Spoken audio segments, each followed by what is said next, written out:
deep beats and a succulent motion.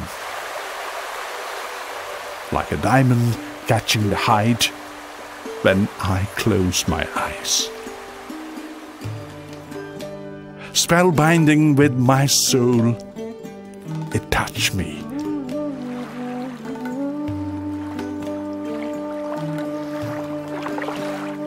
It touched me more than once. Where the river builds the gentle waves of Ruchi moments.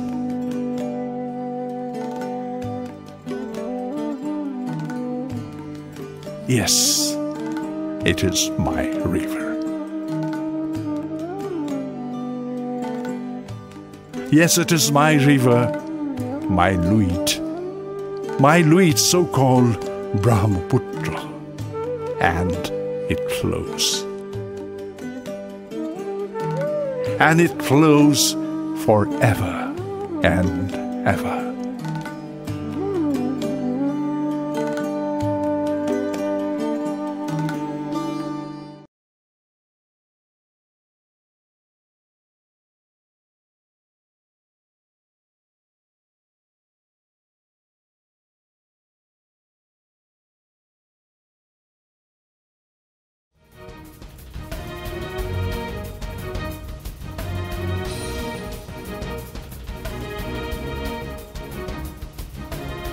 The river witnessed each and every single event significant to this faith. It had witnessed war between the early settlers for territorial supremacy. It was the river that witnessed the signs of evolution of a great civilization.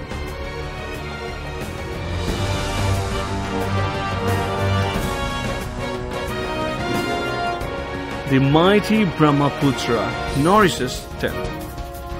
The riverbanks of Brahmaputra are dotted with settlements since time immemorial by people belonging to different religion, caste, tribes, language, etc., flowing through the breadth and the length of Assam from Sadia to Duwara.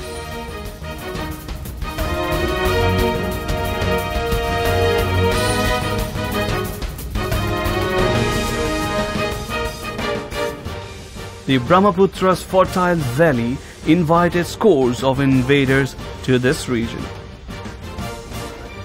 Its bank witnessed numerous battles over the ages. It was during the rule of the Ahom king Sakradhar Singha, who strongly opposed the status of a tributary king. The king also refused to pay any indemnity or taxes to the Mughal king and prepared for war against the Mughal Empire.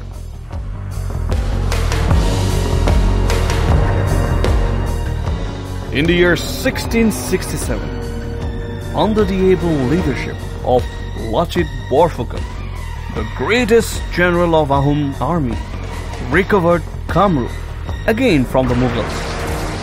This action made the Emperor Aurangzeb unhappy. He commissioned his general Ram Singh to teach the Ahom king a lesson.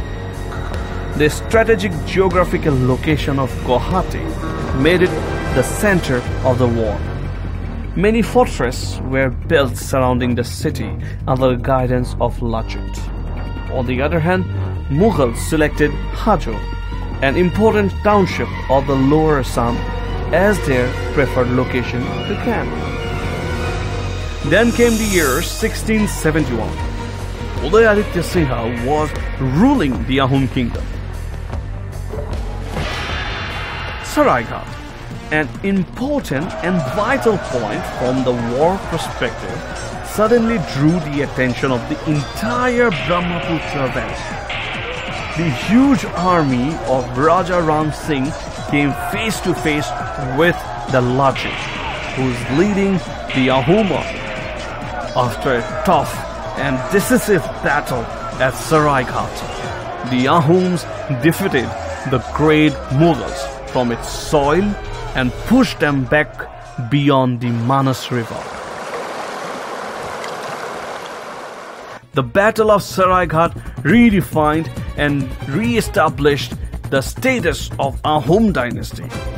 It was one of the most outstanding naval victories of the Ahoms against the great Mughals.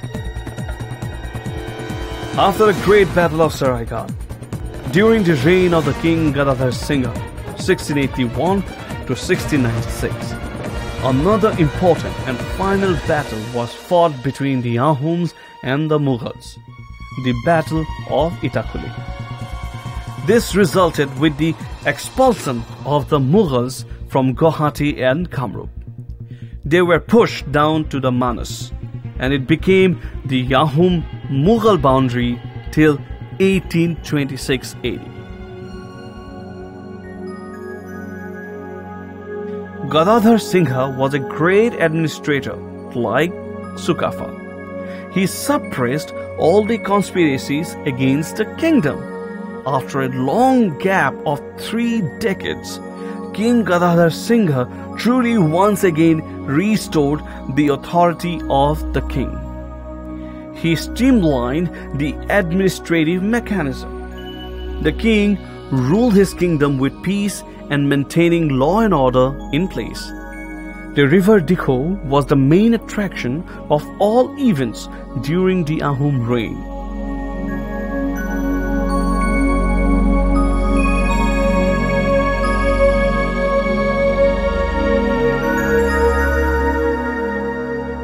The river drew the attention of the people during the reign of the king Rudra Singha, son of King Gadadhar Singha. The king selected Rangpur, near the present town of Sivsagar, as the site for his new capital.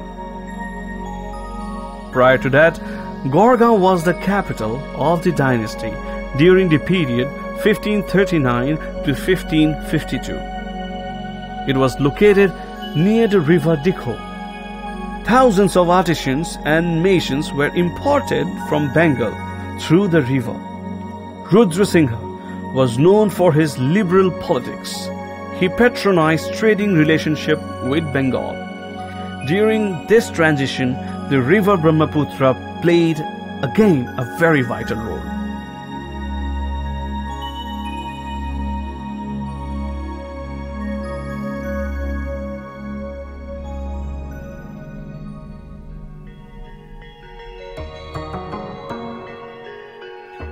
Numerous constructions, including royal palaces,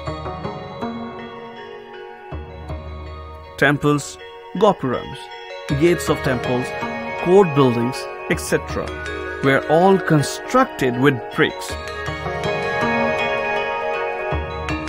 some of which are still exist. The great Shivadol of Sivsagar has the gopuram. The top of this temple has a tier of gold-plated kalasa and a gate, and all these were constructed with bricks.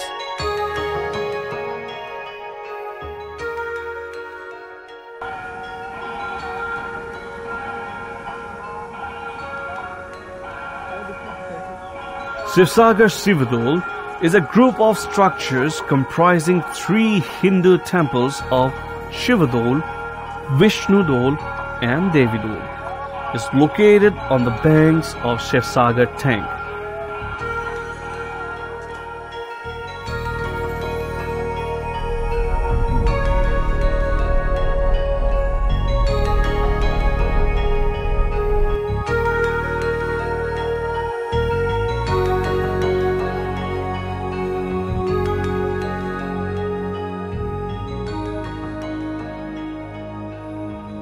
Ahom Moidams.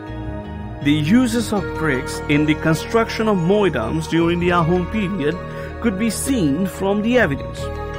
These burial mounds were constructed for royal burials only, just like the pharaohs of Egypt. Many valuable articles were also buried with the deceased. Many of the Moidams were excavated and looted during the Mughal invasion. These Moidams are the crucial part of the Ahom tradition and culture, as these are closely connected with the Ahom ancestor worship and the festival of Madam Mefi. Most of the Moidams are found in the district of Saraido, as it was an important seat for the dynasty. Historical evidence revealed that about 500 million bricks were used in the construction of the King Rudrasingha's Moidam.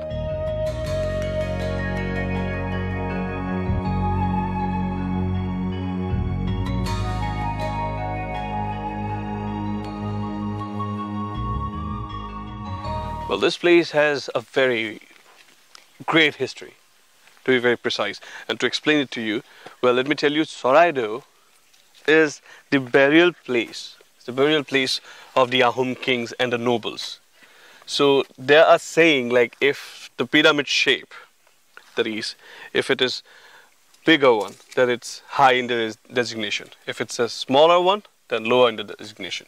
Yeah, it was like exactly. So it has been inspired. I don't know who has been inspired more, either the Egyptians or us in the Ahom civilization, because both of them have a similar pattern of burying their dignitaries. Here they use mostly bricks and all other natural sources to make a tomb out of it. And once they put their king under the ground, then they make a tomb-like thing, which is octagonal in nature. And it has a very calm yet very airy feeling to it, because the moment we enter this place, each tomb, which is called as a medam in their language, so each medam actually has a very unique feature to it, because according to the stature of the kings or the noblemen, the height of the medam increases or decreases.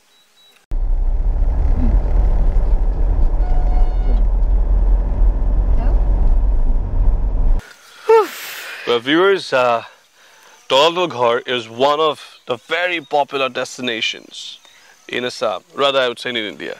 And you should come here. It's a must visit, because this is something different. They have so much stories to tell. If you come here, you'll feel that, eeriness. I won't say eerie, but you'll feel that vibe. Yes, the Ahom kings were here. The royal feel, the majestic feel of this administrative building comes when you see the entire thing in its whole. Right now, we are on the lawn area, or I don't know what it was initially, but then right now we are inside this area, outside the Talukdar, but then inside its boundaries, and it's so vast. You have to come here to look at this. Just look at the outer wall that they have made. It's one hell of a heritage site, I'm telling you. You have to come here. You have to come. So make sure wherever you make your travel plan, you should include Talukdar. The Rangpur Palace. The Rangpur Palace is a 7-storied structure completed during the King Rajeshwar Singha between 1751 and 1769. It is one of the grandest examples of Ahom architecture.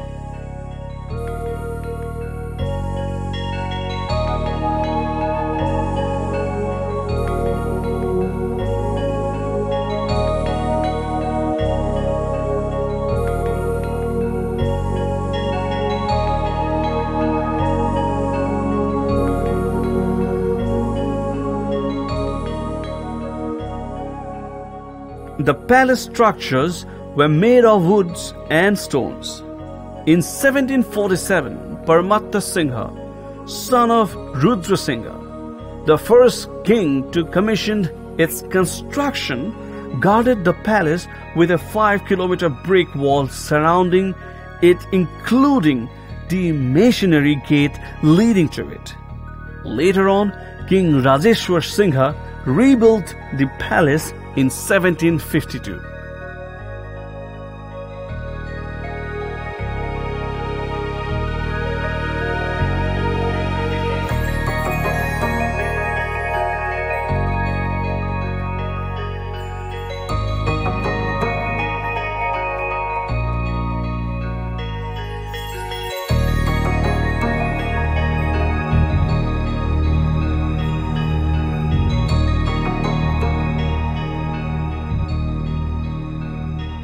As mentioned in historical documents, the ground floor of the palace had 2 secret underground tunnels.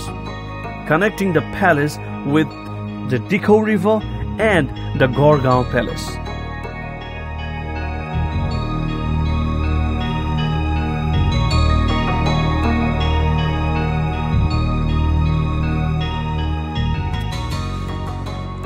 Sukalpa, hope you had a great time here. I had a wonderful experience. Even I had a wonderful experience which I'll cherish throughout my life. Now viewers, it's time for us to take you to Karanghar.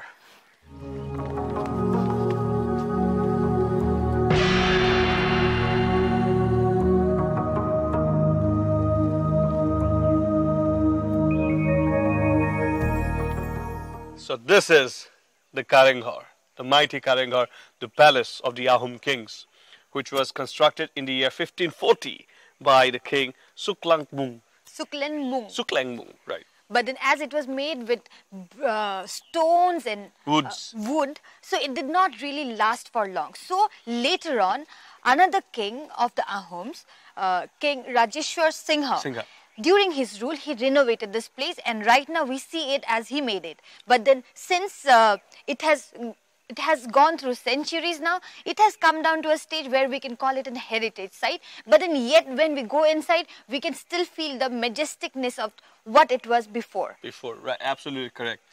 So this is so amazing to be here because you actually get the feel and the vibe. When you come inside the Karanghar, you actually get the feel of the Ahom kingdom, how it was way back that time. And when you go inside the palace, have you noticed, Yudi, there are tiny little niches that you can see, which also depicts an influence of the Mughal era. True. All right, let's explore more. Let's explore more. Yeah. The Karanghar was built mainly of woods, which was largely destroyed over time. The royal apartments were on the upper story, of which only few rooms are now remain. Close to an octagonal room on the northern wing,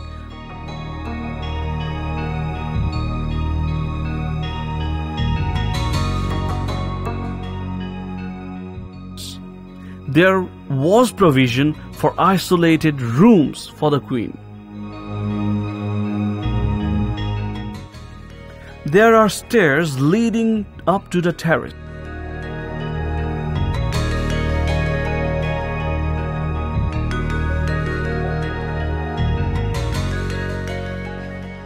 Exotic. Ladies and gentlemen, we are right now at Asia's one of the most exotic heritage places based in Sibsagar, inaugurated by Swagore Pramutta Singha. Yes, and this late is the first in the 18th century. Amphitheater of Asia. Asia's first amphitheater, which is based here in Assam and made of very, very exotic things like fish bones, large fish bones, mustard oil, backgrounds, big bricks and stones, eggs, snail ooze. It has a double-story formation. The roof is made like an inverted boat, and it was basically used by the kings to watch buffalo fights. Yes, to enjoy buffalo fights, duels, like elephant fights, and or maybe dance, anything. And so the commoners used to sit on the sides, which were on earthen mounds. Right now it's not there. It has been redecorated, but initially when it was formed, it had earthen mounds for the commoners to sit and observe the fights. Good place to visit, so people, whenever you come to Sibsagar, so we will show you around Sibsagar, so make sure this is on your top list when you come to Sibsagar. Ronghor. The literal meaning of Ronghor, a royal pavilion, is house of entertainment. It was constructed during the reign of Brahmaputra Singha. During their leisure time, the kings used to watch buffalo fights. During the festival of Bihu, kings enjoyed Bihu dance performance from this platform. Ahom architecture has its own significance and style. Timber and thatch, along with bricks, were the main building materials during the Ahom period. Their designs were structurally perfect and had an aesthetic sense. King Rudra Singha, during his reign, constructed numbers of structures in and around the Ahom capital. Bricks and lime were used for permanent structures. Another important and most significant characteristic of these buildings was that these huge structures were erected in a high seismic zone. Hence, these had to be the earthquake-resistant designs. During the Ahom period, the Brahmaputra valley had experienced high-magnitude earthquakes. Instead of that, these structures are still standing tall and proud. It proved the fact that during that period, architects were highly skilled in making of buildings shockproof.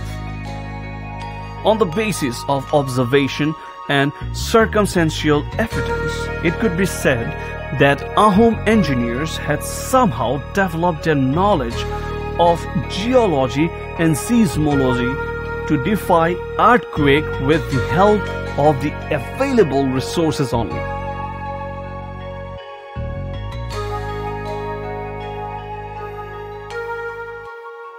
Hinduism in Ahom rule. During the reign of the king Shiva Singha and Paramatta Singha, Hindu religion was on the rise in the valley.